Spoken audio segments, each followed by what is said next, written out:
दोस्तों प्रेम से बोलो हर हर महादेव।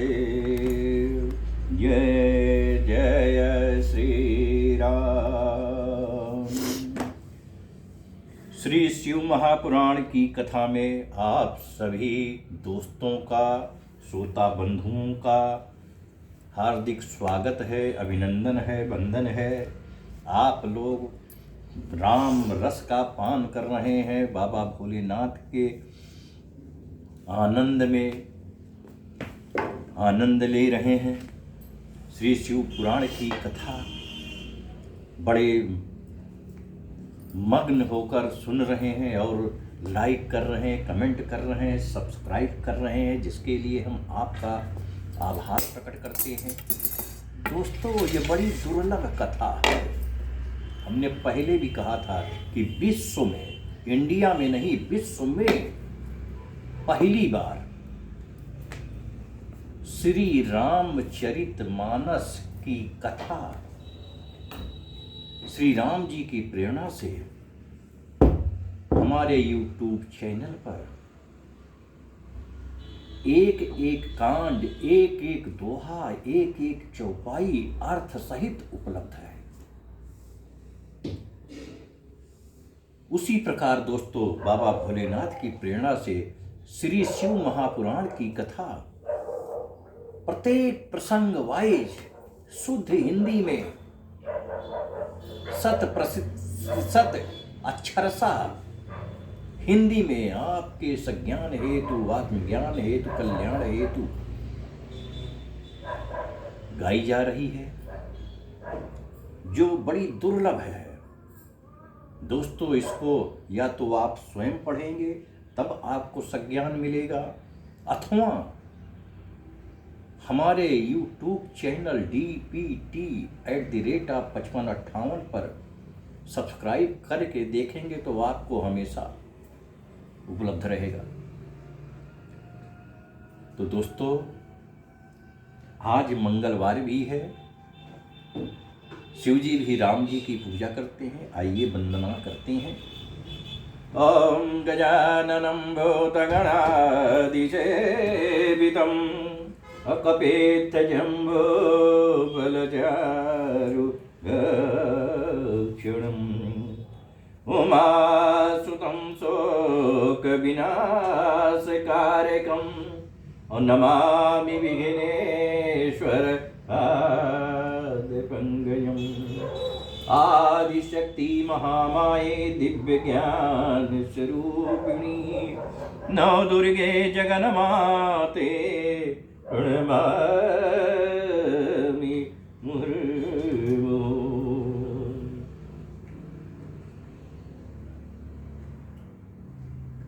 कर्पूरगौरं करुणावतारं शनिसारसारं भुजगेन्द्रहारं सदा वसन्तं हृदयारविन्दे अभवं भवानी शहीतं नमामि। अरे अतुलित बलधामं हेमशैलावदेहं धनुर्वनिकिसानं ज्ञानिनामयाग्रगण्यं और सकल गुण निधानम वानराणामधीशं रघुपति प्रियभक्तं वातजातं नमामि। जय जय राम लला, जय जय राम लला, जय जय जनक लली, जय जय राम लला, जय जय जनक लली, जय जय लक्ष्मण, जय जय बजरंगबली, जय जय लक्ष्मण, जय जय बजरंगबली। गुरुर्ब्रह्मा गुरुर्विष्णु गुरुर्देवो महेश्वरा गुरुर्साक्षात् परब्रह्म तस्मै श्री गुरवे नमः। विश्वनाथ मम नाथ पुरारी, त्रिभुवन महिमा विदित तुम्हारी। आशुतोष तुम औडरदानी, आरती है रघु दीन जन जानी। सो तुम जानहु अंतरयामी, पुरवहु मोर मनोरथ स्वामी। जही विधि होए नाथ हित मोरा, करहु सुबेगी दासमय तोरा। देवी पूज पद कमल तुम्हारे, सुर नर मुनि सब होई सुखारे। जय जय प्रभु दीन दयाला, करहु कृपायव कृपा निधाना। जय सिया राम जय जय सिया राम, जय सिया राम जय जय सिया राम। जय जय प्रभु दीन दयाला, करहु कृपायव कृपा निधाना। जय जय जय जय भोले बाबा, जय जय जय जय हनुमान। जय सिया राम जय जय सिया राम। भोलेनाथ कृपा कर दो, बोले कि तेरा सहारा है। बिन तेरे ना इस जग में कोई हमारा है, कोई हमारा है। नमः शिवाय बाबा नमः शिवाय, नमः शिवाय भोले नमः शिवाय। नमः शिवाय ओम नमः शिवाय, बम बम भोले नमः शिवाय। नमः शिवाय ओम नमः शिवाय, बम बम भोले नमः शिवाय। नमः शिवाय ओम नमः शिवाय, बम बम भोले नमः शिवाय। नमः शिवाय ओम नमः शिवाय, बम बम भोले नमः शिवाय। नमः शिवाय ओम नमः शिवाय, बम बम भोले नमः शिवाय। प्रेम से बोलो हर हर महादेव। दोस्तों आइए यह दुर्लभ श्री शिव महापुराण की कथा प्रस्तुत है, प्रेम से सुनिए। आज का श्री शिव महापुराण चतुर्थ कोटि रुद्र संहिता में 23वां अध्याय है, जिसका शीर्षक है विश्वेश्वर ज्योतिर्लिंग महिमा वर्णन। मतलब काशी विश्वनाथ का विवरण दिया हुआ है। आइए, बड़ा अद्भुत प्रसंग है, प्रेम से सुनिए। ऋषियों ने कहा, हे सूत जी, यदि यह वाराणसी नगरी इतनी पवित्र है तो इसका प्रभाव तथा इसके अभिमुक्त ज्योतिर्लिंग का महात्म हमें फिर सुनाइए। सूत जी बोले, मैं वाराणसी के महात्म तथा विश्वेश्वर शिव की सुंदर महिमा को संक्षेप में कहता हूं, ध्यान देकर सुनिए। जब एक समय देवी पार्वती ने लोकों के कल्याणार्थ काशी तथा अभिमुक्त लिंग के महात्म को शिव जी से पूछा तो शिव जी ने कहा, हे प्रिय, वाराणसी नामक मेरा क्षेत्र सदा गोपनीय और सब प्राणियों को मुक्ति देने वाला है। मेरे इस क्षेत्र में सिद्ध सर्वदा मेरे व्रत का आश्रय लिए हुए लोगों का उपकार करते रहते हैं। उनके अपने अपने अलग चिन्ह होते हैं। कोई जितेंद्रिय होकर अपनी आत्मा को बस में किए महायोग का अभ्यास करते हैं, जो भुक्ति तथा मुक्ति को फल देने वाले परम पाशुपत योग में तत्पर रहते हैं। यही कारण है कि मुझे काशी में रहना अच्छा लगता है। यहाँ रहने वाले को किसी तीर्थादि की यात्रा करने की आवश्यकता नहीं है। यहाँ रहने वाले मेरे भक्त तथा विज्ञानी दोनों ही मुक्ति के भागी हैं। कोई तीर्थ यात्रा करे या न करे, दोनों ही समान हैं। वे जहाँ कहीं भी मरेंगे तत्काल मोक्ष पावेंगे, क्योंकि इस परमोत्तम अविमुक्त नामक तीर्थ की यही विशेषता है। यहाँ सभी वर्णाश्रम, बालक, युवा, वृद्ध कोई भी हो, इस काशीपुरी में मरे तो अवश्य ही मुक्त हो जाता है। सधवा या विधवा स्त्री अथवा कन्या, पवित्र या अपवित्र, प्रसूता या कोई बिना संस्कार वाली हो, अथवा चाहे कैसी भी क्यों ना हो, यदि इस क्षेत्र में मरेगी तो मोक्ष पावेगी, इसमें कुछ भी संदेह नहीं है। इस क्षेत्र में उत्पन्न हुआ, चाहे वो स्वेदज, अंडज, उद्भिद कोई भी जीव हो, मरने पर मोक्ष पावेगा। ऐसी मुक्ति काशी को छोड़ अन्यत्र कहीं नहीं होती। हे देवी, इस क्षेत्र में ज्ञान की कमी और दान की अपेक्षा कुछ नहीं है। यहाँ ना तो किसी संस्कार की आवश्यकता है, ना किसी ध्यान की, ना नाम की और ना किसी श्रेष्ठ जाति की। मेरे इस मोक्षदायक क्षेत्र में जो भी मरेगा निश्चय ही मोक्ष को प्राप्त होगा। हे प्रिय, इसी कारण मेरी यह दिव्य नगरी अत्यंत गोपनीय है। हे पार्वती, इसके महात्म को ब्रह्मा भी नहीं जानते, क्योंकि यह क्षेत्र सबसे बड़ा है। मरने के बाद और तीर्थों से अधिक यह मोक्ष को देने वाली है। मनुष्य चाहे भोजन करता हो, सोता हो तथा अन्य क्रियाओं को करता हो, वो अभिमुक्त शंकर के पास प्राणों को छोड़ने ही अवश्य मोक्ष का भागी होता है। हे प्रिय, मनुष्य जिन जिन फलों की प्राप्ति के लिए इस नगरी में तप करता है, उसे मैं निश्चय ही उस फल को देता हूँ, तथा यहाँ पर शरीर त्यागने वाले को कहीं पर भी कर्म बंधन नहीं होता है। देवता और ऋषियों के सहित ब्रह्मा, विष्णु, सूर्य तथा समस्त महात्मा भी मेरी यहाँ पर साधना करते हैं। अधर्म की इच्छा वाला व्यक्ति भी यदि इस क्षेत्र में मरता है तो वो फिर संसार में प्रवेश नहीं करता।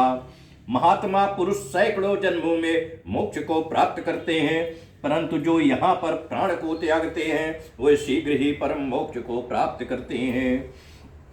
हे पार्वती, इस काशी नगरी में भक्तों ने अगणित लिंगों की स्थापना की है। वह शिवलिंग संपूर्ण कामनाओं के देने वाले तथा मोक्ष को देने वाले हैं। ये क्षेत्र चारों दिशाओं में 5 कोस तक फैला हुआ है। इसमें कहीं भी प्राणी मरे तो यह क्षेत्र उसे अमृत का दान देने वाला है। पापों से रहित जो मनुष्य यहाँ पर प्राण त्यागता है वो शीघ्र ही मोक्ष को प्राप्त करता है, तथा उससे होने वाली यातना को भोग कर शीघ्र ही मोक्ष को प्राप्त करता है। हे सुंदरी, इस प्रकार यहाँ पाप करने वाले की जैसी गति होती है वो तुमसे कह दी। ये जानकर मनुष्य यहाँ पर अभिमुक्त क्षेत्र का सेवन करते हैं। सैकड़ों सहस्त्रों कल्पों में भी किया हुआ कर्म क्षय को नहीं प्राप्त होता है। उस शुभाशुभ कर्म को अवश्य ही भोगना पड़ता है, परंतु जो अशुभ कर्म को करता है उसे नरक भोगना पड़ता है और शुभ स्वर्ग की प्राप्ति के निमित्त होता है, तथा शुभ और अशुभ प्रकार के कर्म से मनुष्य का जन्म होता है। हे पार्वती, दोनों के नाश होने पर निश्चय ही मुक्ति होती है। हे महेश्वरी, कर्म कांड में 3 प्रकार के बंधन में डालने वाले कर्म कहे गए हैं, यथा संचित, क्रियमाण तथा प्रारब्ध। पूर्व जन्म में संचित किए हुए को संचित कर्म कहते हैं। जो शुभ और अशुभ कर्म इस जन्म में किए जाते हैं उन्हें क्रियमाण कहते हैं, तथा जो शरीर के फलस्वरूप भोगे जाते हैं वह प्रारब्ध कहलाते हैं। प्रारब्ध कर्म का नाश केवल भोग से ही होता है। और अन्य किसी प्रकार से नहीं हो सकता। संचित तथा क्रियमाण इन दोनों कर्मों का विनाश पूजन आदि उपाय से होता है। यदि पूर्व जन्म में श्रद्धा पूर्वक काशी जी का दर्शन किया हो तो काशी जी में आकर मृत्यु को प्राप्त करता है, और प्रकट काशी में मृत्यु को नहीं प्राप्त कर सकता। जो मनुष्य काशी में जाकर गंगा स्नान करता है वो संचित तथा क्रियामाण का विनाश कर देता है। प्रारब्ध कर्म बिना भोगे नाश नहीं होता है, परंतु काशी में मरे तो उसका वो कर्म भी क्षय हो जाता है। यदि किसी ने पहले काशी का सेवन किया हो तो उस बीज से उसे काशी प्राप्त होती है। अतएव जैसे भी हो कर्म बंधन काटने वाली काशी का सेवन करना ही योग्य है। जो काशी में एक भी ब्राह्मण को भोजन कराता है तो वह काशी वास को पाकर मुक्ति को प्राप्त होता है, और काशी में मरे हुए का तो फिर जन्म ही नहीं होता। और यदि कोई कामना और फल के उद्देश्य से प्रयाग में मुक्ति पाता है तो उसे काशी का फल प्राप्त नहीं होता है। इस प्रकार काशी जी का बहुत महात्म्य है तथा सत्पुरुषों को भुक्ति मुक्ति देने वाले विश्वेश्वर का भी बहुत बड़ा महात्म्य है। अब मैं इसके आगे त्रयंबक देव का महात्म्य कहता हूँ, जिसे सुनने से मनुष्य के सब पाप छूट जाते हैं। इत श्री शिव महापुराण चतुर्थ कोटि रुद्र संहिता का 23वां अध्याय समाप्त हुआ। प्रेम से बोलो हर महादेव। नमः शिवाय बाबा, नमः शिवाय, नमः शिवाय भोले, नमः शिवाय, नमः शिवाय, ओम नमः शिवाय, बम बम भोले, नमः शिवाय, नमः शिवाय, ओम नमः शिवाय, बम बम भोले, नमः शिवाय, नमः शिवाय, ओम नमः शिवाय, बम बम भोले, नमः शिवाय, नमः शिवाय, ओम नमः शिवाय, बम बम भोले, नमः शिवाय, नमः शिवाय, ओम नमः शिवाय, बम बम भोले, नमः शिवाय, नमः शिवाय, ओम नमः शिवाय, बम बम भोले, नमः शिवाय। प्रेम से बोलो हर महादेव। 24वां अध्याय प्रस्तुत है, जिसका शीर्षक है बड़ा दुर्लभ प्रसंग है, बाबा त्र्यंबकेश्वर में गौतम ऋषि का प्रभाव। सूत जी बोले, हे श्रेष्ठ महाप्रभो, हे श्रेष्ठ ऋषियों, अब मैं पाप नाशक उस कथा को कहता हूँ जो कि मैंने गुरु व्यास जी से सुना था। पहले गौतम नाम के एक ऋषि थे जिनकी परम धार्मिक स्त्री का नाम अहिल्या था, और जो दक्षिण के ब्रह्म नामक पर्वत पर 10,000 वर्ष तप करते रहे। एक समय वहां 100 वर्ष तक पानी नहीं बरसा, जिससे पृथ्वी पर कुछ भी गीलापन न रह गया, और वृक्षों में कहीं भी पत्ते तक दिखाई नहीं पड़ते थे, और जीवों के प्राणाश्रय जल का कहीं नाम नहीं रह गया, जिससे वहां के मुनि मनुष्य पशु और मृगादि सब जीव चारों ओर को भाग चले। तब ऐसी भयंकर अनावृष्टि को देखकर ऋषि तथा ब्राह्मण प्राणायाम में तत्पर हो, कोई कोई ही ध्यान से युक्त हो उस कठिन समय को व्यतीत करने लगे। गौतम जी ने भी प्राणायाम का आश्रय ले वरुण देवता की प्रसन्नता के लिए 6 मास तक मांगलिक जप किया। उससे प्रसन्न हो वरुण जी उन्हें वर देने आए। गौतम जी ने उनसे वर्षा करने की प्रार्थना की। वरुण जी ने कहा, मैं महादेव जी की आज्ञा के बिना कुछ नहीं कर सकता, आप और कोई प्रार्थना कीजिए जिसे मैं पूरा कर सकूं। गौतम जी ने कहा, आप जल राशि के स्वामी हैं, इस कारण आप मुझे जलदान कीजिए, क्योंकि जलदान से बढ़कर नित्य अक्षय और दिव्य फल को देने वाला दूसरा कुछ भी नहीं है। तब गौतम की इस प्रार्थना पर प्रसन्न हो वरुण जी ने उनसे एक गड्ढा खोदने को कहा। गौतम जी ने हाथ भर एक गड्ढा खोदा। वरुण जी की दिव्य शक्ति से उसमें जल भर आया।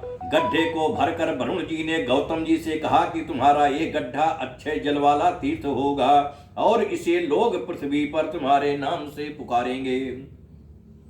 यहाँ जो कोई दान, हवन, तप और देवताओं का पूजन तथा पितरों का श्राद्ध करेगा, उससे उसे अच्छे फल प्राप्त होगा।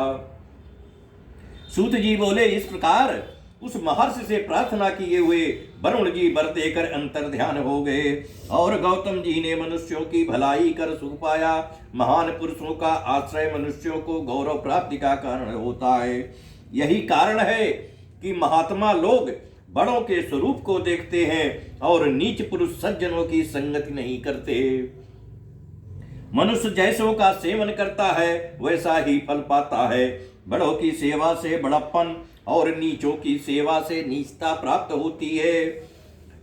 सिंह के माद की सेवा से मोतियां और गीदड़ के स्थान की सेवा से अस्थियां ही प्राप्त होती हैं। उत्तम पुरुष पराये दुख को सहन नहीं कर सकते हैं और उसके लिए स्वयं दुख पाना अच्छा मानते हैं, परंतु वह दूसरों का दुख दूर करते हैं। दयालु, निरभिमानी तथा उपकारी एवं जितेंद्री, इन चारों प्रकार के पुण्य स्तंभों से पृथ्वी सुशोभित हो रही है।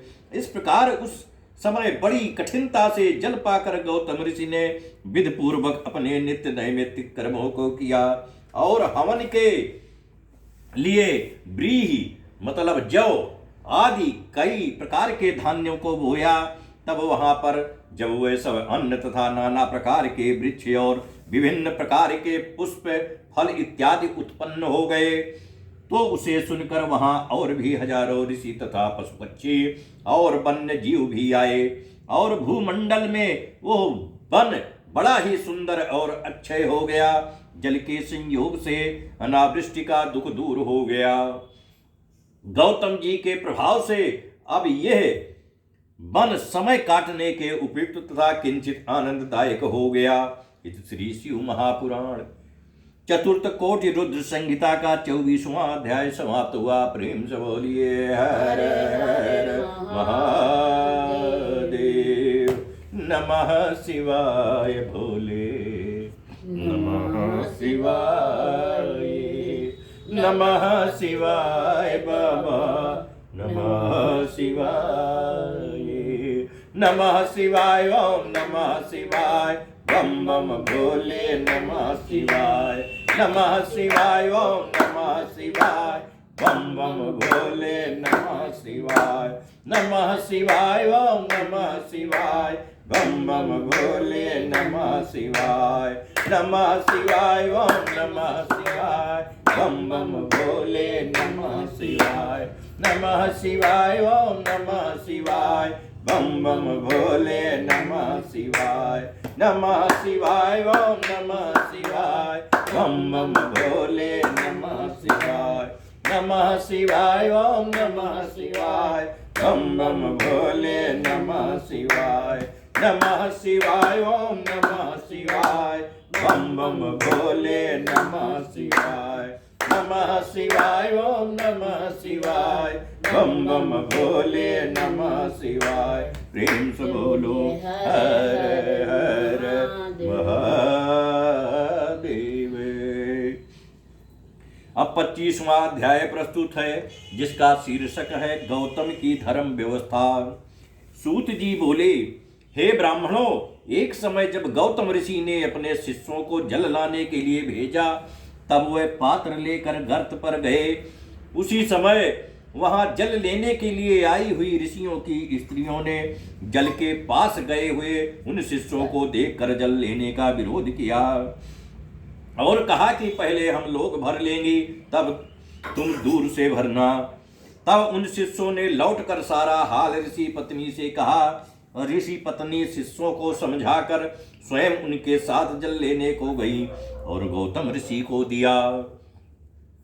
वह उसी जल से अपना निर्वाह करने लगे। उपरोक्त ऋषि पत्नियों ने क्रोध कर संपूर्ण वृत्तांत उलटकर अपने पत्नियों से कहा और वह सब गौतम ऋषि पर क्रोधित हुए और गौतम के विघ्न के लिए अनेकों उपहार स्वरूप गणेश जी का पूजन किया।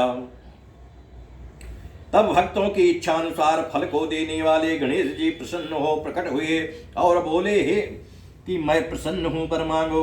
गणेश जी के ऐसे वचन सुनकर ऋषि बोले, यदि आप प्रसन्न हैं तो ऋषियों द्वारा धिक्कार दिलाकर गौतम को इस स्थान से बाहर निकाल दें और मेरे इस वर को आप पूर्ण करें।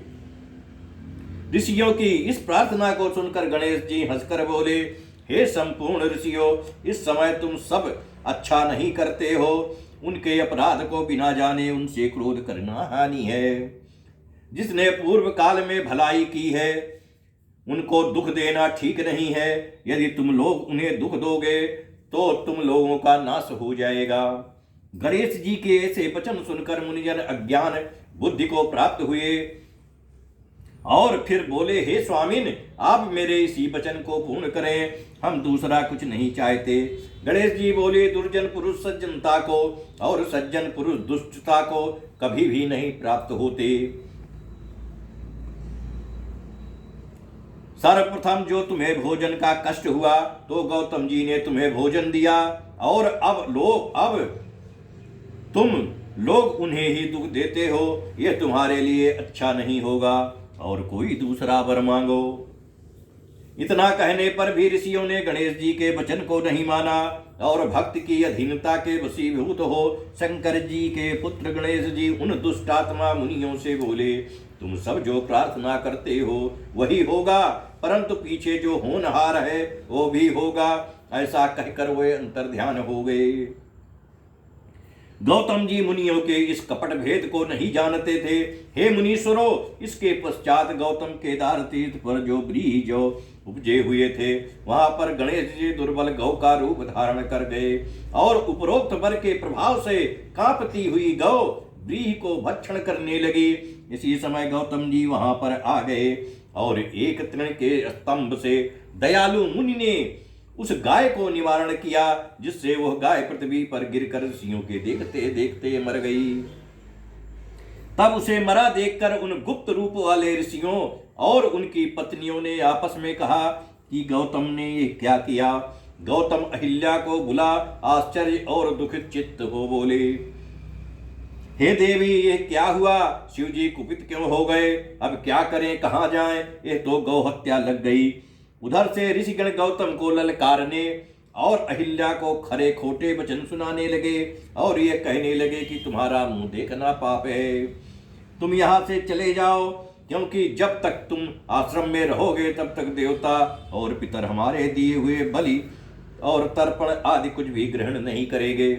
हे गौ के हत्यारे गौतम, तुम पापी हो, अतः परिवार सहित तुम शीघ्र ही यहाँ से चले जाओ। ऐसा कहे हुए सब गौतम को पत्थरों से मारने लगे, अहिल्या को कठोर वचनों से दुखित करने लगे। तब उन सबसे ताड़ित गौतम वहां से निकल एक कोस की दूरी पर जाकर स्थान बनाकर रहने लगे। अर्धमास बाद उन्होंने उन ऋषियों से अपने पाप के प्रायश्चित का उपाय पूछ पाप दूर करना चाहा। ऋषियों ने कहा, तुम अपने पाप को प्रकाश कर 3 बार संपूर्ण पृथ्वी की परिक्रमा कर फिर यहाँ आकर 1 मास तक व्रत करो। फिर तुम ब्रह्मा के इस पर्वत की 1000 बार परिक्रमा करोगे, तब तुम्हारी शुद्धि होगी। अथवा तुम अपने तप से गंगा जी को लाकर स्नान करो और कोटि संख्या में पार्थिव लिंगों को बनाकर शिव जी की पूजा करो। गौतम जी ने ऋषियों की ये व्यवस्था स्वीकार की। पर्वत की परिक्रमा कर पार्थिव लिंग का निर्माण करके पूजन किया। फिर पतिव्रता अहिल्या ने भी वैसी ही सब पूजा की।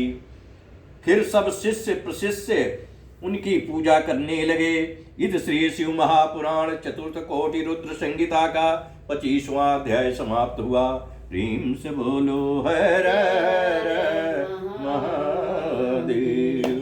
नमः शिवाय बाबा, नमः शिवाय, नमः शिवाय भोले, नमः शिवाय, नमः शिवाय, ओम नमः शिवाय, बम बम भोले, नमः शिवाय, नमः शिवाय, ओम नमः शिवाय, बम बम भोले, नमः शिवाय, नमः शिवाय, ओम नमः शिवाय, बम बम भोले, नमः शिवाय, नमः शिवाय, ओम नमः शिवाय, बम बम भोले, नमः शिवाय, नमः शिवाय, ओम नमः शिवाय, बम बम भोले नमः शिवाय, नमः शिवाय, ओम नमः शिवाय, बम बम भोले नमः शिवाय। प्रेम से बोलो हर हर महादेव। 26वां अध्याय प्रस्तुत है त्र्यंबकेश्वर महात्म्य। बड़ा दुर्लभ प्रसंग है। सूत जी बोले, हे ब्राह्मणों, तब सपत्नीक गौतम की इस प्रकृति को देख शिव जी प्रसन्न हो अपने गणों सहित वहां प्रकट हो गए और उन्होंने कहा, वर मांगो। तब महात्मा शंभु के उस सुंदर स्वरूप को देखकर उन्हें भक्ति पूर्वक प्रणाम करते हुए जिसने उनकी स्तुति की तथा हाथ जोड़कर अपने अपराध के लिए क्षमा मांगी। तब गौतम के उन वचनों को सुन प्रसन्नता से आतुर शिव जी ने उन्हें धन्यवाद दिया और कहा कि इन कुछ दुष्टात्मक ऋषियों ने तुम्हारे साथ छल किया है। तुम्हारे दर्शन से तो लोग निष्पाप होते हैं, फिर मेरी भक्ति में तत्पर तुम पापी कैसे हो सकते हो? तुम्हारे साथ कपट करने वाले वह ऋषि ही पापी, दुराचारी और हत्यारे हैं। उनके पाप तो इतने हैं कि जिनका कोई प्रायश्चित ही नहीं हो सकता। गौतम जी ने कहा, नहीं, उन ऋषियों ने बड़ा उपकार किया है। यदि वो ऐसा वे ना करते तो आपका दर्शन मुझे कैसे मिलता? वह ऋषि तो धन्य हैं जिन्होंने मेरा अत्यंत कल्याण किया है। तब गौतम जी के ऐसे वचनों को सुनकर शिव जी को प्रसन्नता हुई और उन्होंने उनसे गौतम जी से कहा, हे विप्रो में श्रेष्ठ ऋषि, तुम धन्य हो, इसलिए मैं प्रसन्न हूं, वर मांगो। गौतम जी ने कहा, संसार में साप प्रसिद्ध हो गया है जो दूर नहीं हो सकता। इस कारण मैंने जो सबके समक्ष कहा है उसे पूर्ण कीजिए, क्योंकि जो बात पंचों में कह दी जाती है वो सत्य ही मानी जाती है। अतएव जो कुछ कहा गया है वो हो जाने दीजिए। हे देव, यदि आप मुझ पर प्रसन्न हैं तो मुझे गंगा जी को देकर संसार का उपकार कीजिए। आपको नमस्कार है, आपको नमस्कार है।